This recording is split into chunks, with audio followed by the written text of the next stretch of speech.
Please divorce me for the sake of your life." It was 20 years ago that my ex-wife said that to me. We met at a small-town factory. Back then, I was a fresh graduate from a technical high school and a new employee, while my ex-wife, Emily, was the daughter of the president. She was attending college and would often help out at the factory. We were both in our late teens and got along well due to our close age. It's amazing, you can operate such complex machines so easily. Well, I did get a bit of practice in the tech program at school, so I've got the hang of it. I always make defective products according to my dad, so he says I'm not cut out for machine work. I guess I just don't have the talent. She looked somewhat downcast as she said this, which I found quite adorable. After that, whenever Emily visited the factory, we would have lunch together, talk about machinery, and spend time together. She was a cheerful girl, always smiling, and seeing her smile made me want to keep talking to her forever. Time flew by, and I turned 25. I was well regarded at work and steadily climbing the ranks. After graduating, she got a job at a different company and stopped visiting the factory. But I couldn't forget about her. Then, one day, something happened. As I returned from work, I saw an unfamiliar woman standing in front of my apartment. Is that her? She looked so different, I barely recognized her, but it was indeed Emily. It's been a while, but what brings you here? Sorry, I just found myself here before I knew it. I was living in a company dorm, and her house was just beyond that.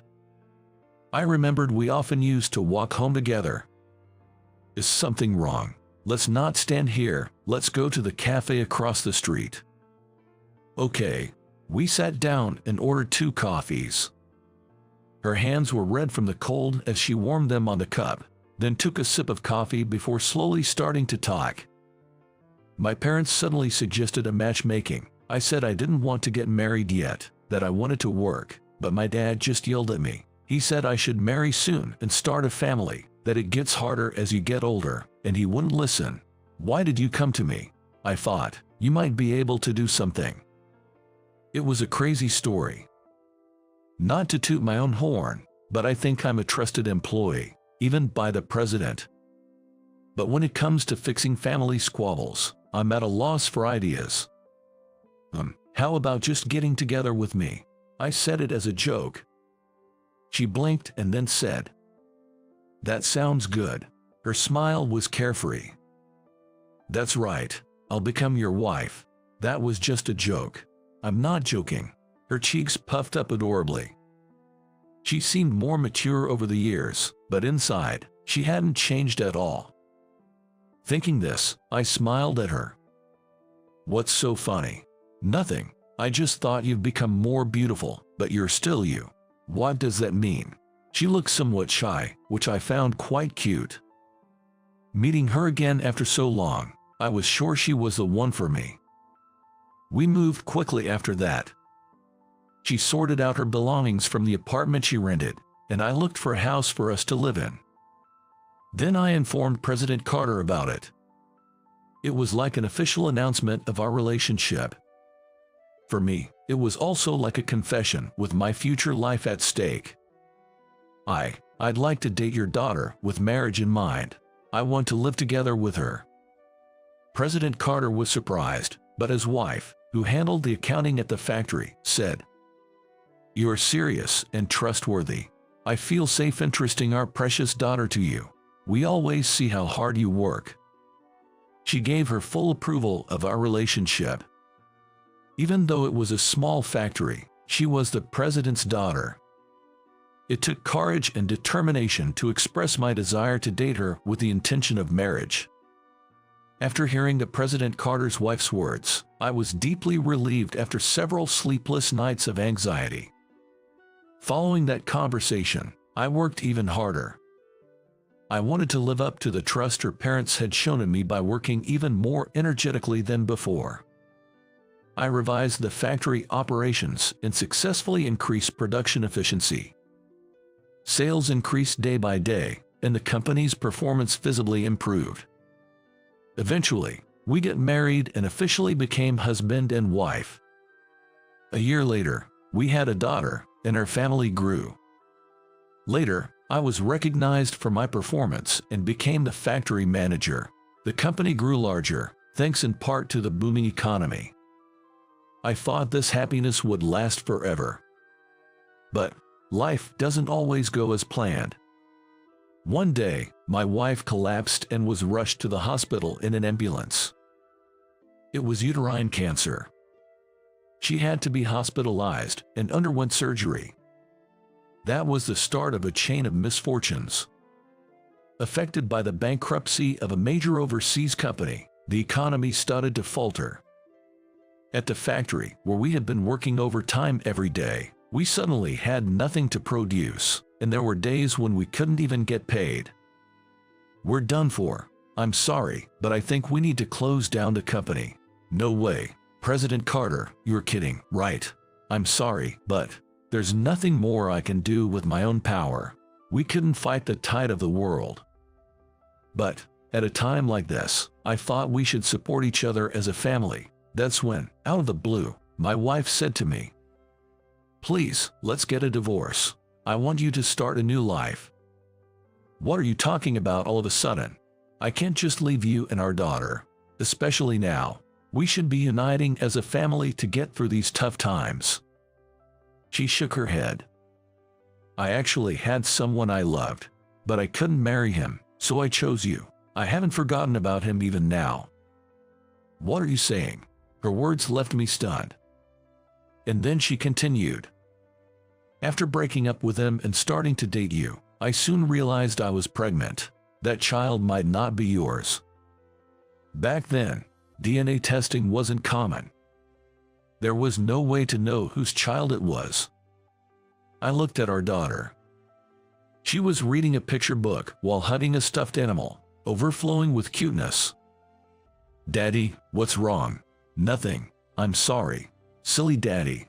She called me daddy and laughed. Even as I felt guilty for harboring doubts about her, the question in my mind wouldn't stop. Is this child really mine? Or is she, as my wife said, the child of the man she loved?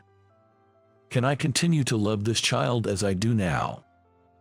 And to think, my wife had someone else she loved. Can you give me some time to think? My mind was in complete chaos. I left home for a while and moved into a business hotel to think things over alone. After a few days of contemplation, I went back home and told my wife, "I'm sorry, let's get a divorce. I'm sorry." My wife gave a weak smile, and I couldn't bear to look at her directly. And so, we got divorced. Her parents took in her and our daughter, promising to stay with them until she recovered. I left the factory I had worked at for years and moved to a distant rural town. I started a life alone. Before I knew it, 20 years had passed since I divorced my wife. Not a day went by without me thinking about my wife and daughter. But I thought I had no right to know how they were doing now. Then, one day, something happened. I received a phone call. "Hello, is this Dad?" I was startled by the voice. It sounded just like my wife when she was young. "Is that you, Hope?" "Yes, it's me." "I'm surprised. What's up all of a sudden?" "I had a detective agency find your contact." There was a tense air in our first conversation in a long time. "I see. I know everything. Mom told me, so I have something I need to tell you." "Something you need to tell me?" "I took a DNA test. I am definitely your daughter." I was speechless at Hope's words. "So, I have a request. Will you meet Mom?" "How is Mom doing?" "She's fine." "That's good." Tears rolled down my cheeks. "So, will you meet her?" "Yes, I'll go see your mom." I said it hesitantly. That day, from morning, I was filled with tension and anxiety. The small factory of my ex-wife's family owned was still active, albeit on a smaller scale. My grown-up daughter stood in front of the familiar factory. "Dad, Hope waved her hand. Next to her, a young man who seemed to be an employee shouted from the factory window, "President Carter, there's a call from AB Trading for you." "Eh, President Carter? No way, you've become the president. I'm the one who revived this factory." Hope seemed to have relaxed as we were talking, the tension in her tone gone. It almost closed down, but Grandma and Grandpa kept it going somehow, and I took over after graduating from school. "That's amazing." Walking through the factory nostalgically with my daughter, Hope proudly shared. Then she told me about what happened for the past 20 years. Mom's illness, she's completely better now. She swims at the sports center every morning before work. She's very healthy. Then about how she went to the same technical high school as me and studied business administration in college. How she clashed with her grandfather, the former president, while developing new products and expanding customer base. And then I learned she hadn't remarried. "Mom has been looking at your picture and crying all this time. That's why I took the initiative to get a DNA test, to prove to her that I'm your daughter. When I did, she cried all night. She was happy to find out you're my child." I asked tentatively. "But she was sorry for making me do such a thing. She lied about having someone else she loved and cried." "What, really?" My head spun in panic. Mom confessed that she said those things because the factory was in trouble. Her health was bad, and she didn't know what would happen in the future. She didn't want to tie you down and has regretted it ever since, crying as she told me. Hearing the truth from Hope, I was speechless. And I painfully understood my wife's feelings, because I felt the same. "Dad, how's your health? How do you know about that?" "I found out when I asked the detective agency to look for your contact. 20 years ago, you were diagnosed with liver cancer and given a terminal prognosis. After my wife brought up divorce, I fell and went to the hospital, where it was discovered my liver cancer had progressed. She figured you thought it was best to leave me with Mom's parents since you were sick. Mom wasn't well, and I was little. She was right." Indeed, when I heard from Emily about the possibility of the child not being mine, I was shocked. But, more than that, my illness had been discovered, and in the midst of my wife's poor health and the family business struggling, I thought my presence would be a burden, a hindrance. That's why I suggested the separation. I've been in and out of the hospital quite a bit since then, but miraculously, I've recovered," I said with a wry smile. "That's good," Hope said, relieved. "You know, both Mom and Dad, you say it's for the other person, but it's like fighting a one-sided battle. It ends up affecting the child, you know." Hope puffed her cheeks. She looked just like Emily when she was young. "But you know, I understand that it's all because of love. Both of you suffered a lot. Hey, Dad, there's no more reason for us to live apart. I think we can be together." Hope concluded the conversation. When had my daughter grown up so much? Tears spilled from my eyes, unstoppable. "Darling," as I left the factory, there stood Emily in front of me. She had aged but was still as adorable as ever, unchanged from those times. "I'm sorry." That's my line. At my words, my wife looked a bit surprised. "Welcome back, Dad." My daughter smiled at me. After 20 years, I was finally able to return to my family. I will never be apart from them again. The three of us embraced each other. "It seems we're not a good match. You don't need to come in from tomorrow."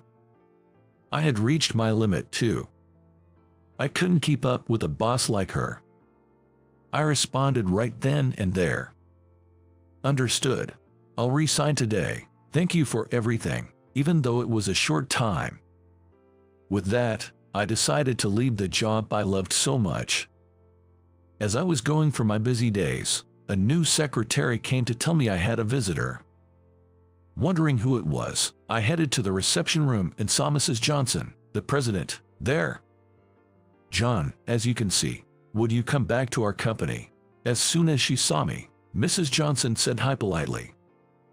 The once high-handed Mrs. Johnson was nowhere to be seen. "My name is John. I've been working at a clothing store for traditional clothes in a small town in Nebraska for 20 years. Recently, there are fewer customers for traditional clothes, so we also deal with suits, shirts, and even take orders for school uniforms to keep going. I have no complaints about this company. In fact, I'm fond of how it's rooted in and values the local community."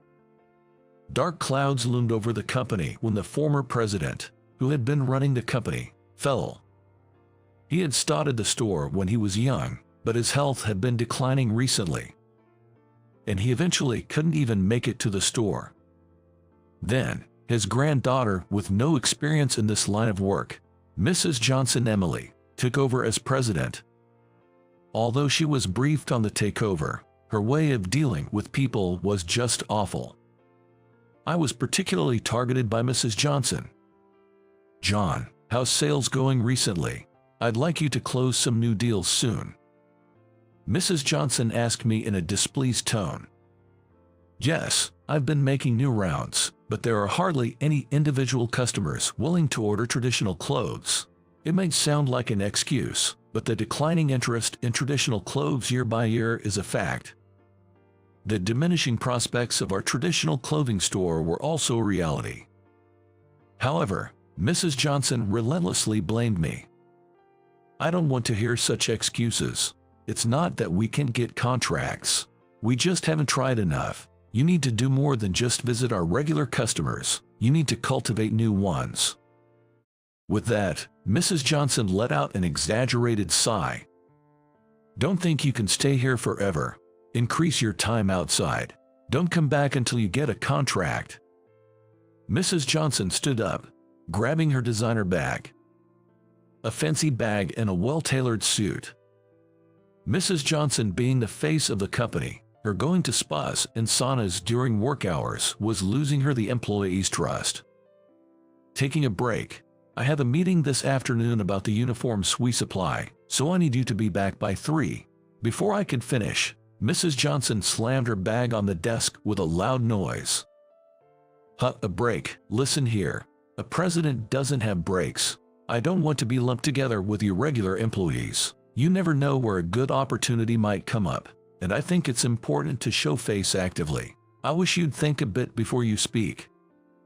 Mrs. Johnson, in a flurry of words, turned and walked briskly to the exit. The large diamond shining at her neck seemed especially dazzling. As soon as lunch break started, I gobbled down my meal. Ever since the previous president fell, we stopped having leisurely meals.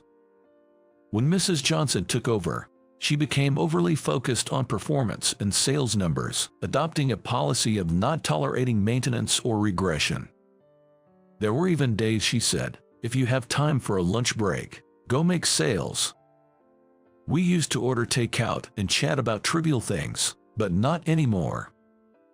Those were precious moments for employee communication, and I feel a deep sense of loss thinking those days are gone. But there's no time for sentimentality. Today, I need to visit our loyal customers and also secure new contracts. If I skip the greetings to our regular clients and businesses with confirmed orders, I could probably do more sales visits. However, having been in this business for many years, I believe personal relationships are paramount. It's enjoyable to work with trusted tailors, selecting and crafting quality traditional clothes together, and our customers feel a sense of security with our established relationships. That's why they buy luxurious clothes from us and choose us for once-in-a-lifetime events like weddings. Though I can't take too much time, I make sure to greet our clients and vendors carefully. At one elderly customer's home, I asked how their grandchild's wedding went. This grandmother had previously chosen and bought her granddaughter's wedding dress with me. She expressed great satisfaction with the dress and the wedding, which was wonderful to hear. When she said she'd like to do the same for another granddaughter's wedding, I was genuinely happy. Because of these visits, I hardly get to do new sales rounds, and of course, haven't secured any new contracts. The clock had already struck 2. I had to head back soon or I'd miss the meeting, so I started back to the office with heavy steps. Welcome back. How did it go? You didn't slack off, so you must have snagged at least one contract, right? Mrs. Johnson said, making me fumble for words. It's rare for her to return early, but her presence is almost suffocating. Seemingly displeased with my reaction, she kicked her desk and raised her voice. Did you achieve nothing at all? You're really a burden to the company. Maybe you should start job hunting. Though, a man in his 40s with no skills isn't in much demand. Angered by Mrs. Johnson's words, I reported my modest success. Well, a customer who previously bought a wedding dress was pleased and said they'd come back to us for another one. Mrs. Johnson snorted in response to my story. And when will they buy? How many dresses? What's the price range? There's ongoing business potential, right? She continued to interrogate and berate me with a cold voice. Listen, you seem to think chit-chat is sales. Sales isn't over until the product is delivered and the invoice is sent. Otherwise, it's not profitable. I don't need your bragging about empty pleasantries. Though I wanted to retort, it was true I haven't secured any new contracts. Determined to land a contract tomorrow and prove her wrong, I started preparing for the upcoming meeting. But as I was stapling the documents, Mrs. Johnson suddenly said something unexpected. Right, I have to leave for an appointment, so let's do the meeting report tomorrow. I couldn't help but ask about the situation as she began getting ready. Wait a minute, I told you that we had a meeting scheduled today. It's urgent to finalize and proceed with orders, so we need you there. Is your appointment that important? Mrs. Johnson made an obviously annoyed face at my question. It's an important dinner. I don't have time to waste on you, so I'm leaving. With that, she swiftly headed towards their exit. Before leaving, Mrs. Johnson turned to me. Don't think your work is done after the meeting. Once you finish ordering, get back out and secure at least one contract. And remember, no overtime pay. Good luck. She left with a loud laugh and light steps. The person came to the meeting, thinking the president would be attending, looked puzzled but eventually understood. In a small-scale company like ours, trust is everything. The previous president always emphasized this to employees and led by example. He was always present at sales and meetings and provided detailed follow-ups after delivery. This had earned us the community's trust over the years, but recently I've felt that trust in our company declining. We managed to secure the usual orders through sincere service. After sending off the business partner, I got ready for more sales visits. I'll be stepping out for a bit. Everyone can leave when it's a good time. Thanks for today. It was already dark, and working hours had long ended. I greeted a few employees and set out for sales calls. The next day, I arrived at work more spirited than ever. Yesterday, during cold calls, I happened to talk with someone interested in renewing their company's uniforms. It wasn't a large company, but the conversation went smoothly, and we figured out that updating their wardrobe within their budget was possible, so I managed to seal the deal right then and there. For now, it's just summer clothes and winter sweaters, and since we're not dealing with a large corporation, the profit won't be substantial. However, if they like our service, there might be opportunities for updating their winter clothes and referrals to other companies. I'm well aware that such connections can lead to new opportunities. Feeling optimistic about reporting this to Mrs. Johnson, I felt light in both mind and body. However, my optimism was quickly shattered. Mrs. Johnson, who arrived a bit late, immediately summoned me. John, don't we have a report from yesterday's meeting? I want to hear about that and what happened afterwards. Yes, I'll report now. I walked briskly towards Mrs. Johnson, who seemed tired, holding her forehead. Are you all right? Do you feel unwell? She just said to hurry up. There was a smell of alcohol. Apparently, she had been drinking until the early morning and wasn't feeling well. I wondered about her professionalism, showing up to work in such a state. Despite my dismay, I briefly reported about yesterday. We'll proceed with the orders as usual. There were some negotiations on price, but they understood it will remain unchanged.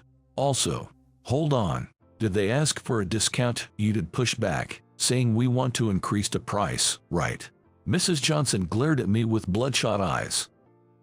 No, of course, with the rising costs, we'd like to increase prices, but that's difficult since we're offering the same products as other companies. They wouldn't agree, considering their profit margins. My explanation infuriated Mrs. Johnson. That's why we're taken advantage of. If you don't show a firm stance, how will we get ahead? Think about our profits first, not the clients. Even as a president, I couldn't agree with Mrs. Johnson's approach. Sure, sometimes tough negotiations are necessary. But business cannot last if it's only about one party's gain. Especially in company-to-company dealings. Arguing would only add fuel to the fire. I continued with my report. We'll review the pricing. Also, I secured a new contract. Mrs. Johnson's eyes lit up slightly. Well done. How much profit will it bring? We received an order for summer clothes and winter sweaters for a company of a few dozen employees. It's not a huge deal, but it's a start. But Mrs. Johnson's expression turned to one of disappointment. That's it. And it's not even traditional clothes. You're really useless. I had run around tirelessly, even beyond working hours, only to be met with this response. I reached my limit. Excuse me, but you don't understand anything about work. It's these connections that bring us business. Your focus on immediate profit is wrong. For the first time, I stood up to my superior. Mrs. Johnson seemed taken aback at first but quickly reverted to her usual arrogant demeanor. Fine. It seems we're not a good match. You don't need to come in from tomorrow. I had reached my limit too. I couldn't deal with such a president anymore. I responded right then and there. Understood. I'll resign today. Thank you for everything, even though it was a short time. At that moment, I decided to leave the job I loved so much. I wonder what will happen next. Alone in an empty room, I found myself worrying about my future. I had left my job impulsively, but now I had no place to work. Although I enjoyed my job, my salary was never high, so my savings were slim. Even if I cut down my expenses to the bare minimum, my funds would quickly deplete. Then one day, a familiar name appeared on my cell phone. Mike. Mike was a college friend. We kept in touch and went out for drinks for the first few years after graduation, but in recent years we only exchanged Christmas cards. The unexpected call from my old friend filled me with excitement. It's been a while. How have you been? Really long time. I'm good. You sound upbeat, John. I was excited, but my mood soon changed with what Mike said. How's work going? Knowing you, I bet you're managing a big team, right? Well, it's hard to say, but I'm currently unemployed. Mike, always upbeat, seemed at a loss for words. Must have been tough. Let's not talk over the phone. How about we catch up over drinks? It's a short notice, but are you free today? I quickly agreed to Mike's invitation. I was happy to see Mike and also felt the need to talk to someone. We decided on a place and time, meeting up at a bar we used to frequent often. I'm surprised, you clashing with your boss and leaving the company. You always hated conflicts and apologized even if you weren't wrong. Yeah, it was surprising for me too, but the new boss and I just didn't see eye to eye. She didn't understand the field, nor did she care about our clients or partners. Mike just listened to my venting, nodding along. Despite the years apart, I was grateful for a friend I could talk to openly. Were you primarily in sales at your company? I mainly handled sales, but I also worked on the company's website and new products. It was enjoyable, but due to budget constraints, many ideas didn't come to fruition. As I explained, I showed Mike the website I had created on my cell phone. He was impressed. "Did you make this? I thought it was professionally done. It looks as good as outsourced work."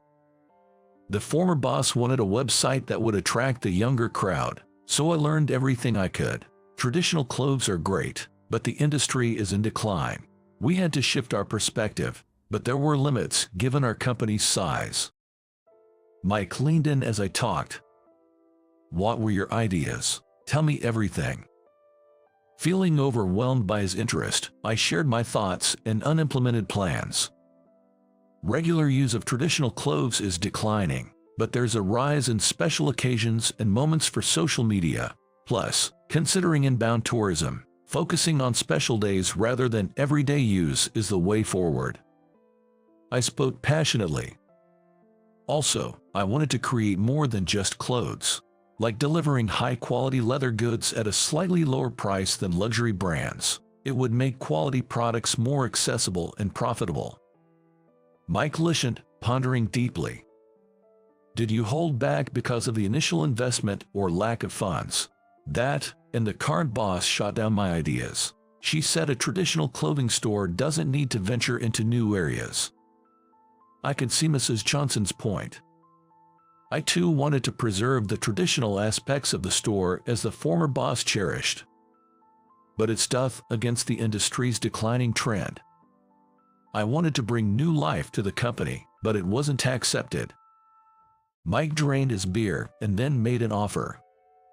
"John, how about working at my company? I'll pay you a fixed salary equivalent to what you were earning, plus commission on sales. Not a bad deal, right?" His eyes were earnest. I knew Mike had started his own brand and business, but I didn't think he was in a position to hire someone like me. When I inquired, Mike laughed. "You underestimate me. My business is mainly online, and I don't have a physical store, but that's enough these days. It's getting to the point where I can manage with just outsourcing." Then, ensuring no one else could hear, Mike whispered his store's revenue and his personal income to me. I was stunned. He was making in a month what I earned in a year. "Well then, I'm looking forward to it. Let's start from next week." Having decided to work at Mike's company, we agreed to formalize the contract later. I immediately made an impact at Mike's company. I revamped their cumbersome website, making it easier to search for products, which led to a tenfold increase in page views. Moreover, I introduced suits and leather accessories to Mike's company, which had primarily focused on selling t-shirts. The convenience and quality of these new additions were well received, and word-of-mouth referrals began to eclipse t-shirt sales. "Hey, the orders won't stop, and we can keep up with production. Can you do something about it?"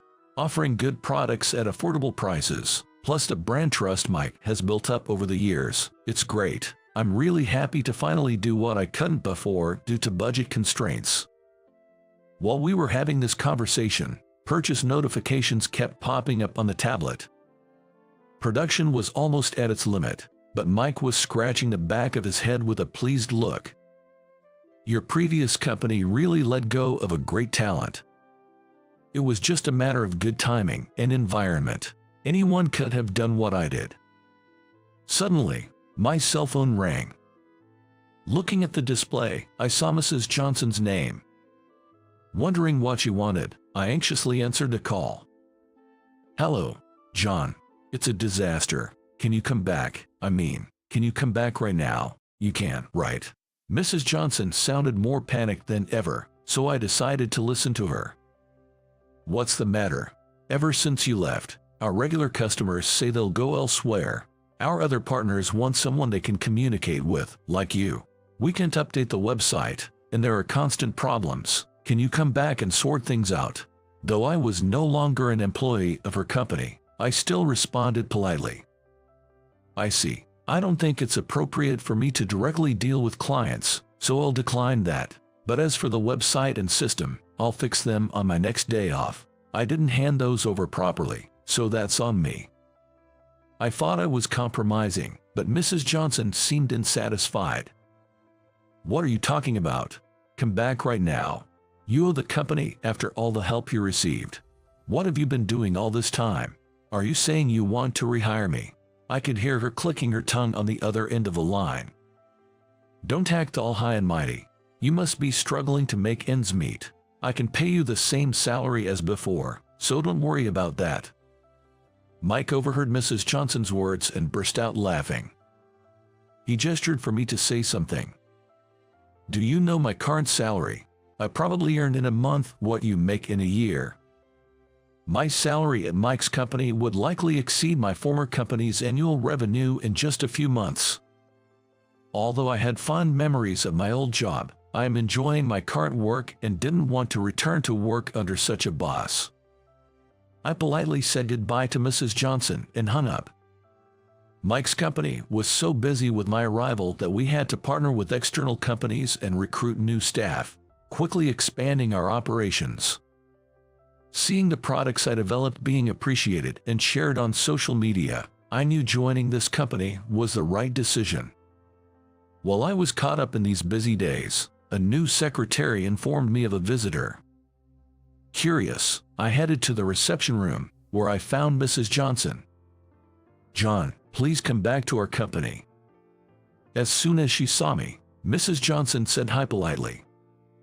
The once high-handed Mrs. Johnson was nowhere to be seen. What happened? Let's hear it first. I managed to get Mrs. Johnson to sit on the sofa. She looked exhausted, a far cry from her once lively self. Since you left, our customer base keeps shrinking. It's not just individual clients, but our corporate relations are dwindling too. I can't even pay my employees anymore. If things continue like this, I'll have to close the shop. I need your help. I felt sorry for Mrs. Johnson, but it was the result of the seeds she had sown. She neglected communication with people and only pursued the company's profits. Losing their goodwill was inevitable. I'd like to help, but I'm fully committed to my current company. I'm sorry I can't assist you. Mrs. Johnson begged me desperately, as if clutching at straws. Mrs. Johnson, please be strong. Have you done all you can? This is the time to use your feet. Regain trust by meeting people face to face, understanding their needs, and addressing the issues you've neglected. Start with that, and things will surely change. Let's talk after that. Mrs. Johnson wiped her tears and nodded firmly. I was wrong. I'll try to make changes starting now. She stood up, having perhaps realized something important about running a business. However, turning a company around is not an easy task. Despite what I said, I knew it was almost impossible for her to recover at this point. I remembered the face of the previous owner, who had treated me well. I wanted to do something to prevent the company I loved from going bankrupt. But I was fully occupied with my current projects and couldn't think of a way to help. I bit my lip, feeling helpless. Years have passed since I joined Mike's company. As the company grew, we formed relationships with more businesses. John, what do you think about this? I'm sure it would be perfect for an important dinner date. I was impressed by Mrs. Johnson's suggestion. Yes, it's exactly as I envisioned. The fabric is wonderful. The response on social media was good too, so let's place an order with Mrs. Johnson for $500,000. Thank you very much. Since then, Mike's company's performance skyrocketed, leading to the creation of new departments and an increase in employees. I had a hand in producing several hit products, particularly in the suits department. We developed suits incorporating elements of traditional clothing designs and fabrics, which not only appealed to American customers, but also to overseas customers, significantly expanding our market. The challenge was to consistently obtain high-quality fabrics and connect with companies strong in traditional clothing, so I contacted Mrs. Johnson. She not only helped with fabric procurement but also provided user-centric suggestions, resulting in an even better product than initially planned. "I really appreciate your help, Mrs. Johnson. You were a lifesaver." As I thanked her, Mrs. Johnson blushed modestly. "You taught me something important, John. I was such a pathetic person, trying to maintain dignity in an industry I barely understood. It was a terrible mistake. Now, I hear she has built good relationships with her employees and partners and has regained trust in her community. I am confident Mrs. Johnson's company will continue to thrive." Mike, who used to be all about work, also found an important partner. Today is his wedding. I was as happy for Mike's marriage as if it were my own. "Congratulations, you look the best you ever have." "Well, it's all thanks to the design. I just hope I'm not outdone by the suit." Laughing about it, we shared a moment of joy. Clothes have the power to enhance everyday life and make a single, special day even more memorable. There's a certain magic in clothing. I am happy to work in a job that handles such a powerful tool. I want to continue working in a role that adds a touch of beauty to someone's everyday life. You, in this meeting, just a high school grad and a former janitor, right? It's unbelievable that someone with such low education and bottom-tier background was headhunted by this company, and now you think you have a seat in this meeting. Plus, there's one seat short. Your attendance must be a mistake. Haha. At my new job, I attended a meeting. There, an elite manager named Jack, who was already present, scoffed at me with a snort. "I never said I was your subordinate, and the reason one seat is missing is because you weren't invited to the meeting." It seemed he didn't know why I was there. I am Mike. I'm a 34-year-old who works at a local cleaning company. This job may not have a great reputation in the general public, but it's actually full of discoveries and very fulfilling. How can I clean more efficiently, and how can I make it cleaner? While thinking about it, I'm constantly experimenting and trying new things. In doing so, I've even modified cleaning tools and recently started DIY projects. I often find myself thinking, it would be nice if the detergent itself was like this, or if only there was an ingredient that could remove this kind of stain. However, the idea of actually experimenting is daunting, and I can't take responsibility for that, so I just jot down my ideas in a notebook. My cleaning service is well received by clients, and I often get specific requests for assignments. Being naturally neat and a bit of a storage fanatic, I enjoy my work, which has led me to work for various clients. I've been called to clean offices so pristine I wonder what's left to clean, into rooms that could almost be called hoarders' dens. I went wherever I'm called. In this way, I've handled many requests, eventually even earning a qualification as a professional organizer. Lately, my work has expanded beyond my regular clients to various companies, keeping me thankfully busy. Recently, I've received many requests from a manufacturing company called Anderson Industries, and the president of the company has been particularly supportive. Initially, it was business as usual, but after the president struck up a conversation with me one day, we've become familiar enough to chat whenever we meet. I usually visit Anderson Industries once a week, but there was a time I couldn't do so due to a prior commitment, and another employee went instead. Of course, the person who came in today worked really hard, and it's not that they did anything wrong, but I still prefer having you, Mike. I was told that after returning to the office, I felt bad for the employee who covered for me, so I decided to make it a rule to go there every Wednesday. Though I don't know what Mr. Anderson sees in me, he trusts me immensely, even having me clean his home every Saturday. I couldn't think of why he favored me so much, but I was happy just to be appreciated for my work. Then one day, the president of the cleaning company I currently work for suddenly passed away. While all of us employees were grieving, the president's son took over. However, This new president was a big spender, leading to misuse of funds, unnecessary expenses, and even problems with clients, endangering the company's very survival. At this rate, it's heading for bankruptcy. Rumors of bankruptcy started circulating, and many employees left. As employees increasingly left, we had to turn down works that we used to take on because we couldn't handle the orders anymore, and some clients drifted away as a result. I, too, had to consider my options. Still, I went to clean Mr. Anderson's house as usual. "What's wrong? You seem troubled." It seems Mr. Anderson heard my sigh, and he approached me to talk. "Oh, no, I'm sorry for being distracted during work. I'll finish up soon."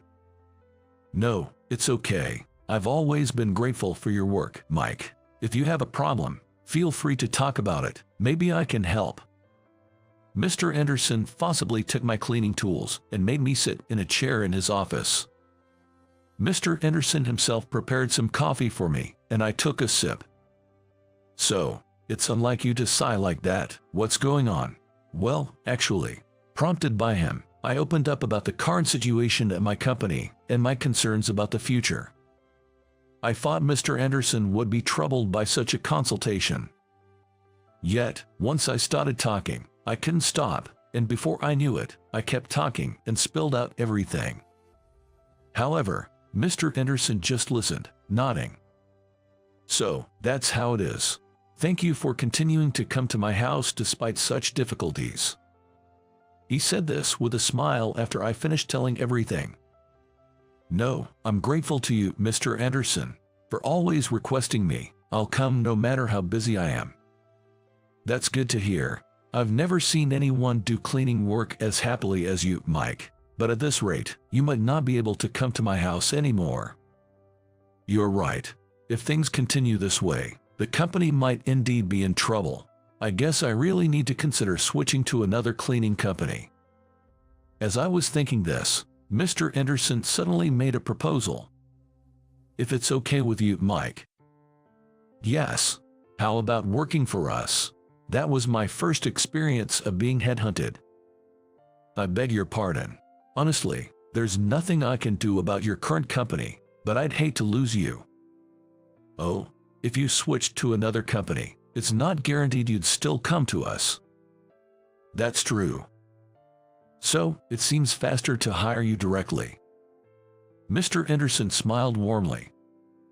I blinked several times, unable to believe what I was hearing. Headhunting a cleaner? I've never heard of such a thing. But looking into Mr. Anderson's eyes, I could tell he wasn't lying. Besides, he's not the kind of person to tell such lies. "How about starting as soon as tomorrow?" Mr. Anderson immediately called his secretary and announced that he was hiring me. The secretary glanced at me and agreed. It seemed that he was serious. Starting tomorrow is a bit sudden. I have other client requests to fulfill."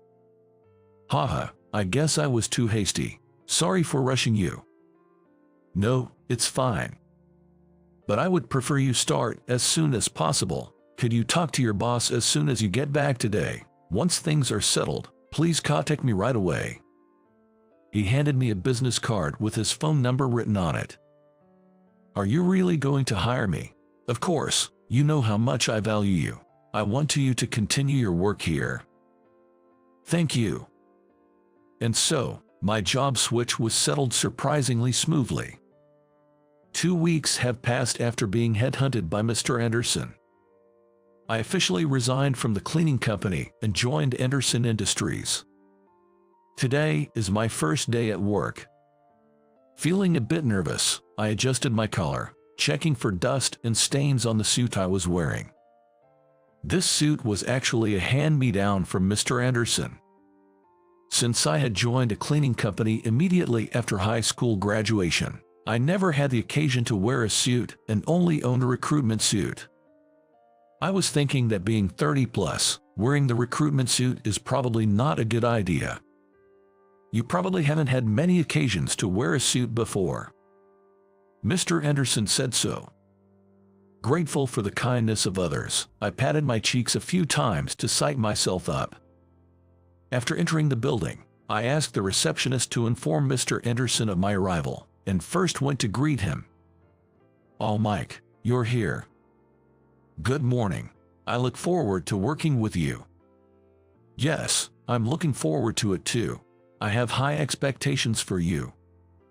"Thank you, I'll do my best." A secretary was assigned to show me around the office. Feeling humble, I visited each department to introduce myself. Everyone in each department knew that I had been coming and going as a janitor, and many had become familiar faces over time, so there was a welcoming atmosphere.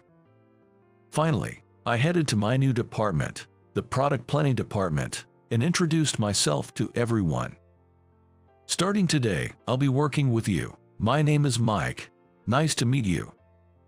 Though nervous, I was relieved to be warmly received. Then, I noticed one empty seat. "Whose seat is that?" "Oh, that's Jack's seat. He's been in a meeting since this morning, and isn't here right now." "I see." Nodding at the words of the woman from the planning department, I suddenly remembered that I was also supposed to attend that meeting. I quickly checked the time and then hurriedly asked for and headed to the meeting room location. Fortunately, there was still a little time before the meeting started, and only one other man was present. This man was probably Jack. I needed to greet him properly. "Are you Jack, I believe? I apologize for the late introduction. I've been assigned to the product planning department starting today. My name is Mike, and weren't you just the bottom-rung janitor here until last week? What are you doing here?" Jack cut me off mid-sentence and confronted me. "Mr. Anderson instructed me to attend this meeting." "You, at this meeting? You're just a high school graduate and former janitor. How can a person with such low education be recruited by this company, let alone have a seat at this meeting? There's one less chair than needed, meaning there's no seat for you." As Jack aggressively confronted me, I scratched my head, wondering what to say. "Well, first of all, that seat is mine, so I'm definitely attending the meeting, Jack. I said I belong to the product planning department, but I didn't say I was your subordinate. And about this meeting, you don't need to attend, so the number of people is just right." "What? Not a subordinate? Impossible." As Jack said this, he looked at the nameplate on the seat I pointed to. What does this mean?" The nameplate read, "Product Planning Department Head, Mike." "Nothing much, just that I've been appointed as the head of the product planning department from today. Jack, you're my subordinate from now on." "This can't be happening," Jack shouted, throwing my nameplate to the floor. Just then, the door to the meeting room opened, and the executives gathered. "Hey there, Mike. It's your first day today, right? Looking forward to working with you." "Early start, huh? Everyone's got high hopes for you. Counting on you, buddy." As everyone greeted me warmly, they took their seats.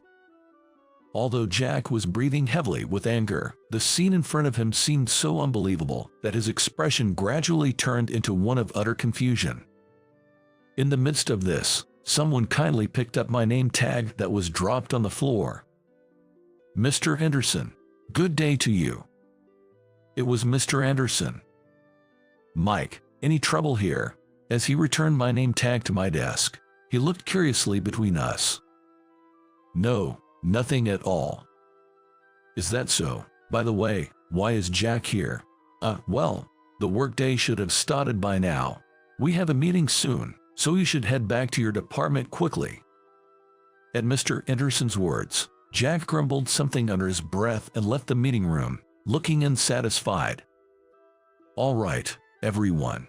I think you might already know, but I'd like to introduce our company's new member. As some of you may know, effective today, I've been assigned to the product planning department. My name's Mike. Pleased to meet you all." Following Mr. Anderson's introduction, I introduced myself and was met with warm applause from the executives. Mike here was in charge of our company's janitorial duties until recently. He's skilled and trustworthy. I wanted him to fully demonstrate the cleaning know-how and innovative ideas he has cultivated over time, so I selected him to head the product planning department, which was vacant. It was my own decision, but does anyone have any objection? Nobody raised any objections, and everyone welcomed me as their new department head. I learned that my predecessor was a woman. She had resigned due to childbirth, leaving the department head position vacant for a while. Normally, Jack, who was a manager, should have been promoted to department head, but his promotion was put on hold due to his overbearing attitude, which had been a growing concern within the department. After the previous department head left, Jack's behavior only escalated, and there were several complaints about him to the HR department. However, I wasn't originally meant to be a department head. I had heard from Mr. Anderson himself that he initially intended to employ me directly as a janitor for the company, which I had also assumed. When the idea of direct employment came up, he had asked to accommodate as many of my requests as possible, including janitorial equipment. I showed him the ideas and tools I had secretly developed and modified. Anderson Industries, a storage and household goods manufacturer, seemed like a place where I could bring to life the ideas I had written down, ideas I had always wanted to actualize. Realizing this was an opportunity I couldn't miss, I found myself passionately making my case. Mr. Anderson didn't criticize me but instead looked thoughtfully at my ideas and tools for a while. "How about we make these together?" He proposed this afterwards. Together? Actually, the head of our product planning department is currently vacant, and I'd like to recommend you. Department head, me.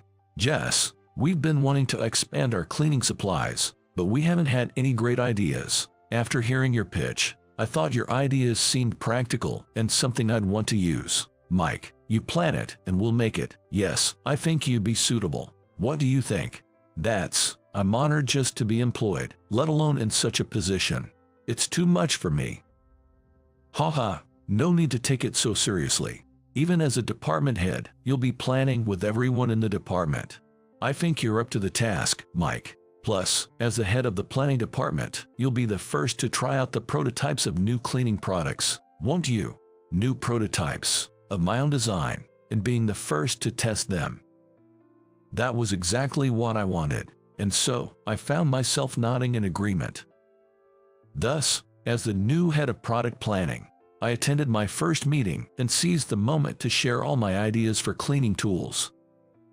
I got so carried away with my enthusiastic speech that I thought I might have scared them off, but it seemed my passion got through, and the executives largely agreed with me. One of my ideas was even selected for development into a prototype, which left me unable to contain my excitement. Continuing as the department head, I proposed improvements for the cleaning tools currently in development and, leveraging my certification as a professional organizer, suggested improvements for health products, making every day at work enjoyable. Even as I progressed in my role, I requested to continue the weekly Wednesday office cleaning and Saturday cleaning at Mr. Anderson's house, under the pretext of testing prototypes. At first, Mr. Anderson was surprised by my request, but then he said this: "Your skills are reliable, and I trust you. It was the original plan, so it's a help if you can do it. Just make sure it doesn't interfere with your duties as department head." His approval only fueled my motivation. Eventually, I wanted to use the expertise I gained from the cleaning company and was in talks with the marketing department about promotions. Jack, who initially confronted me, eventually stopped after I continued to focus on my work, possibly having some realization. The interaction with Jack during that meeting was apparently witnessed by Mr. Anderson, and Jack received a stern warning from him afterward. Due to his past behavior and the complaints from his subordinates, Jack was demoted from manager to a supervisor position. This seemed to have a significant impact on him, and he became much quieter. Amidst all this, I finally had a chance to have an open and honest conversation with Jack. While we're at it, let me ask you, what was your dissatisfaction with me? Was it because of my low education, or because I was just a janitor who suddenly appeared out of nowhere? Well, yes, that's about it. At first, Jack hesitated to speak, but as I persistently questioned him, he began to share his thoughts bit by bit. Jack graduated from a prestigious university and was confident in his academic achievements. However, it turns out his preferred company was elsewhere, and he didn't secure a job offer there during his job hunt. Feeling confident about his educational background, he was deeply disappointed when his life didn't turn out to be the elite career he had envisioned. Despite being hired at this company, his enthusiasm eventually turned into resentment, thinking, "I can't end my career in a company like this." Even under the previous department head, I couldn't accept working under a woman. I looked down on her, thinking, "How dare she, being a woman?" I'd even resorted to harassing her behind her back. Is that so? After she left, I naturally thought I, as the manager, would be promoted, but then, to my dismay, someone with lower level of education became my boss. It felt so empty, wondering why someone who just showed up out of nowhere gets valued and becomes the head, while I get no recognition at all. That's probably why, right there. But even if you say that, Jack, looking down, seemed not to fully understand what he had done wrong. I may indeed have a lower level of education, and I understand how working in a cleaning company is perceived by society. I just like the job of cleaning, not because I had any special confidence in myself. However, thoughts like I want to create this kind of product, it would be better if it was like this, or this might make it easier to use and lessen the burden. I believe I have more than anyone. I'm not creating these things just to be evaluated by a supervisor. I did the cleaning work originally because I liked it. The previous department head probably planned things from a woman's perspective, closely aligned with the consumers. That's why she became the department head. It's not about being a woman or a man. It's about being evaluated based on achievements, which you, Jack, should have known better. But what about you, Jack? Have you ever thought about the consumers? Have you considered this could make it better, or let's try this? Have you only been thinking about getting evaluated yourself and not empathizing with the consumer's feelings? That's maybe true. It's about that. The most important thing in the product planning department is probably that mindset. Maybe this department isn't the right fit for you. Maybe even this company. Everyone has their strengths and weaknesses. If you want to be valued, you need to find the right place for yourself. You won't get the appreciation you want if you don't stand in the right ring. Jack couldn't argue against my words and was at a loss for words. Look, you can't sell vegetables in a clothing store. It's the same as that. Even if you wait, you won't get the appreciation you want. If you want to be valued in the planning department, you need to change your mindset. I told Jack, hoping he would understand, but he left without responding, murmuring something to himself. A few days later, on Saturday, while I was cleaning Mr. Anderson's house, he approached me with a smile. "How can I help you?" I don't know what you said, but Jack went to HR the other day. He requested a department transfer. Jack did. Yes, he said he got advice from you. Advice? I just had an open talk with him, and he had a lot to think about. We just exchanged ideas. Is that so? Well, I'll hear about it later. As a result of the discussion, he's been transferred to the accounting department. The official notice will come out next week. Is that so? I was surprised that Jack took such action on his own. My words had gotten through to him. Thinking that, I felt a bit happy. He seemed satisfied, but what do you think? Well, Jack may be harsh and overbearing, but he's meticulous, fast, and accurate in his work. He has a keen eye, so maybe accounting suits him better, at least better than the planning department.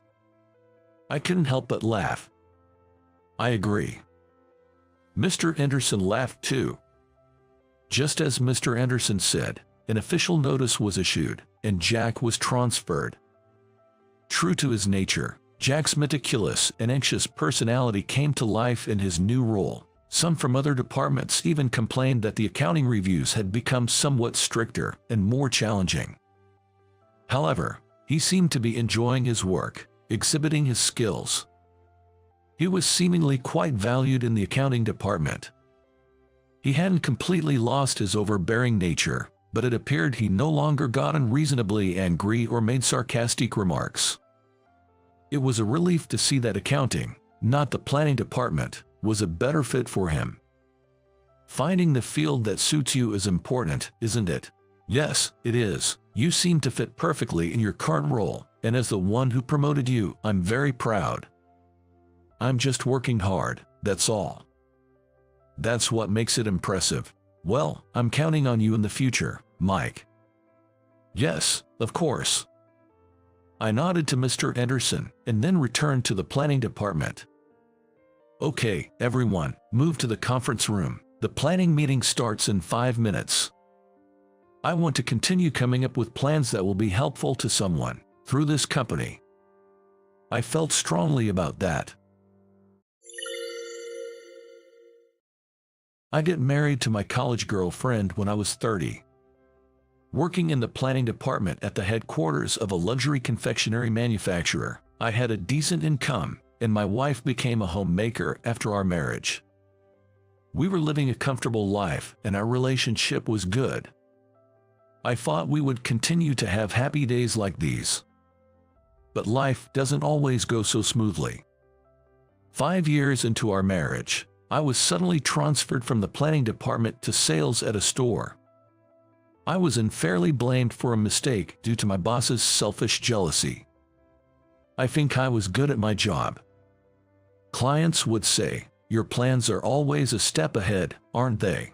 I was sometimes praised. But my immediate boss, Scott, didn't think highly of me. We often had disagreements and arguments at work. One day, Scott called me in unexpectedly to report. "What? Assigned to a store and losing my position. This is sudden and problematic. Is this because of the recent ordering mistake? But that was per your instructions, Scott. I didn't make that mistake, right?" I confronted my boss, but Scott just sneered. "It's a decision from above. Nothing can be done. When it rains, it pours." While I was still shocked by the sudden job change, another devastating event occurred. I left work early that day, thinking about how to break the news to my wife. With the demotion, my salary would decrease. I wondered what my wife would say. But I thought she would understand. And she would say, "I'll do my best." With these thoughts, I returned home. As I eagerly opened the front door, my wife was nowhere to be seen. The kitchen showed signs of an interrupted dinner preparation. Maybe she noticed something missing and went out to buy it. While sitting on the sofa, her cell phone rang on the table. She must have hurried out and forgotten it. Glancing at the screen, I saw the sender's name. And it was followed by a heart emoji and then another heart. A bad feeling hit me and I grabbed the phone. Opening the new message, I found emails between my wife and another man. "Thanks for inviting me to dinner today. I was happy to see you. I love you." What is this? The following messages took my breath away. My wife was having an affair. When she returned from shopping, I confronted her with the phone. What is this all about?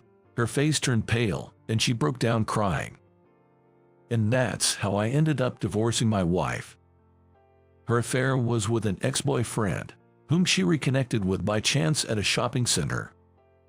I could have demanded alimony, but honestly, I didn't have the energy. I just wanted to end it quickly and forget about it. Soon after, my wife left. I moved from the company housing to a small town where my new job was. The assigned store was a cake shop in front of a regional train station. The prices were quite high, and the customers seemed wealthy. I had little experience in customer service, and since joining the store, I've been constantly scolded by the manager, Maria.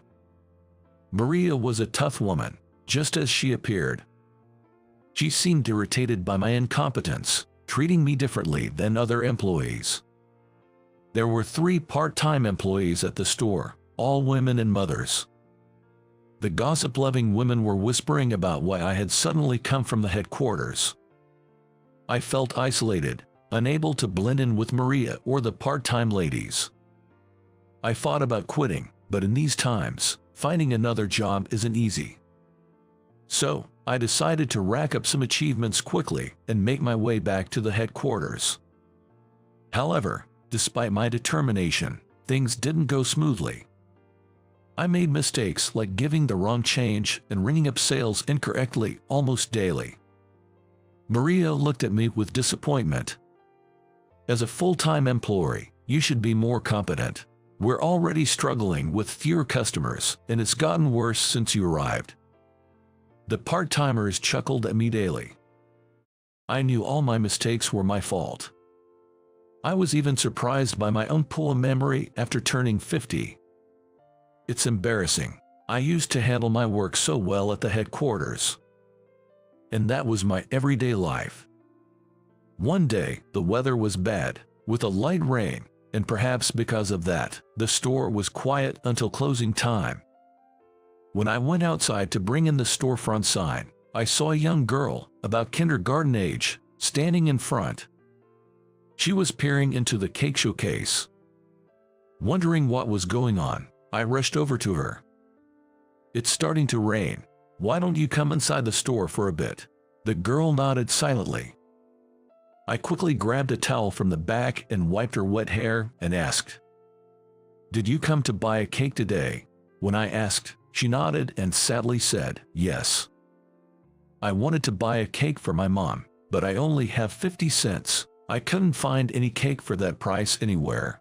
Moved by her sad expression, I told her, "Don't worry about the money. Pick out a cake that your mom would like," with a smile. Her face lit up with a smile. "Really? Of course.